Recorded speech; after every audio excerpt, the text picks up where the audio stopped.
અપહરણ કરનાર શખ્સોને અટલાદરા પોલીસે ગણતરીના કલાકોમાં ઝડપી પાડ્યા। વડોદરા શહેરમાં કાયદો અને વ્યવસ્થાની સ્થિતિ સુદૃઢ હોવાનો વધુ એક દાખલો સામે આવ્યો છે। શહેરના અટલાદરા પોલીસ મથકની હદમાં એક યુવકના અપહરણની ચોંકાવનારી ઘટના બનવા પામી હતી। જોકે આ ગંભીર ગુનાની જાણ થતાં જ અટલાદરા પોલીસે અત્યંત સતર્કતા દાખવી અને ગણતરીના કલાકોમાં જ અપહરણકારોને ઝડપી પાડી ગુનાનો ભેદ ઉકેલવામાં મોટી સફળતા મેળવી છે। પ્રાપ્ત વિગતો અનુસાર ભોગ બનનાર યુવકે પોલીસનો સંપર્ક કરી પોતાની સાથે બનેલી અપહરણની ઘટના અંગે સવિસ્તાર ફરિયાદ નોંધાવી હતી। આ ફરિયાદના આધારે પોલીસે તાત્કાલિક એક્શન પ્લાન તૈયાર કરી અલગ અલગ ટીમો બનાવી આરોપીઓનું પગેરું દબાવ્યું હતું। પોલીસે આ ગુનામાં સંડોવાયેલા તમામ આરોપીઓની ધરપકડ કરી લીધી છે અને તેમની સામે કાયદેસર કડક કાર્યવાહી રિમાન્ડ મેળવવા સહિતની પ્રક્રિયા હાથ ધરી છે। હાલમાં પોલીસ દ્વારા ગુનામાં વપરાયેલું વાહન તેમજ અન્ય સંબંધિત મુદ્દામાલ કબજે કરવા માટેની સઘન તજવીજ ચાલી રહી છે। અટલાદરા પોલીસની આ અત્યંત ઝડપી અને અસરકારક કાર્યવાહીને પગલે સ્થાનિક અસામાજિક તત્વો અને ગુનેગારોમાં ભારે ફફડાટ વ્યાપી ગયો છે તેમજ સામાન્ય નાગરિકોમાં સુરક્ષાની ભાવના વધુ પ્રબળ બની છે। અટલાદરા પોલીસ સ્ટેશનમાં એક યુવકને નગ્ન કરી માર મારી તેની મોબાઈલ અને પૈસાની લૂંટ કર્યા બાબતનો એક ગુનો અટલાદરા પોલીસ સ્ટેશનમાં નોંધવામાં આવેલ છે।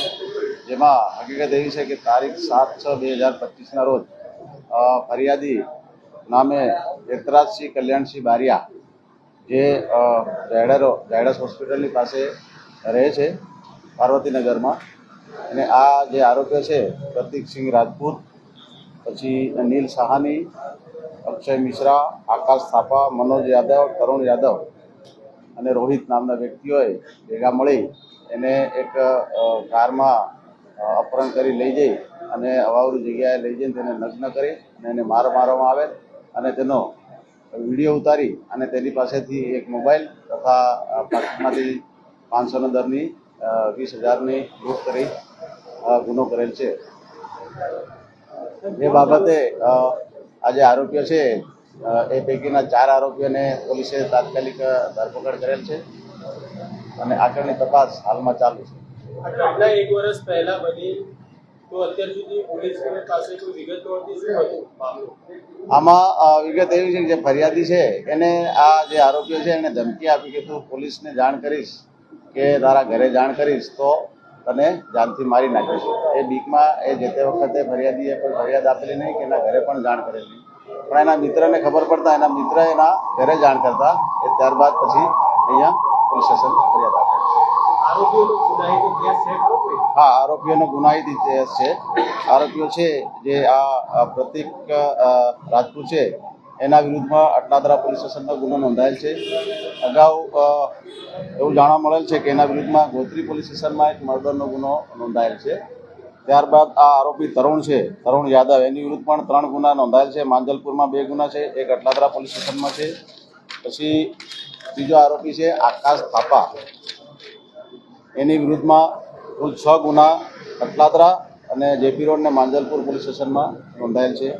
ત્યારબાદ મનોજ યાદવ, તેની વિરુદ્ધમાં પણ જેપી રોડ પોલીસ સ્ટેશનમાં અને માંજલપુર પોલીસ સ્ટેશનમાં એમ કરીને કુલ 2 ગુના નોંધવામાં આવે છે। આટલા બધા ગુના નોંધાય છે, આ આરોપીઓને પોલીસને કોઈ ડર નથી? એક પછી એક ગુના નોંધાય છે તેમ છતાં તેમની પ્રવૃત્તિઓ ચાલુ છે।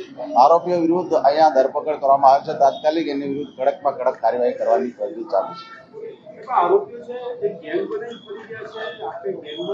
એ દિશામાં તપાસ હાલમાં અમારી ચાલુ છે અને જે પણ તપાસ દરમિયાન મળી આવશે તે પ્રમાણે એની વિરુદ્ધ કાયદેસરની કાર્યવાહી કરવામાં આવશે।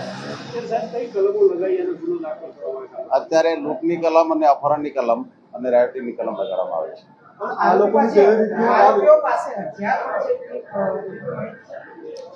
આરોપીઓ પાસે જે ગુનામાં વપરાયેલ હથિયાર છે એ કબજે લેવામાં આવેલ છે અને જે બીજા હથિયારો છે કે બે બાબતે હાલમાં તપાસ ચાલુ છે।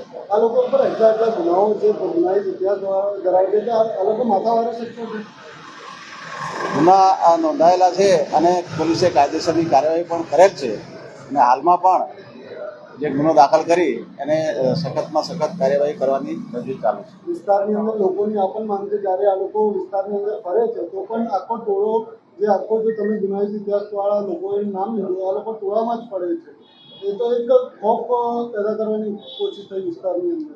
એવી હકીકત જાણવા મળેલ નથી, પરંતુ જો એ પ્રમાણે જે કંઈ જાણવા મળશે અને કંઈ પણ ફરિયાદ આવશે એના પર તાત્કાલિક પગલાં લેવામાં આવશે।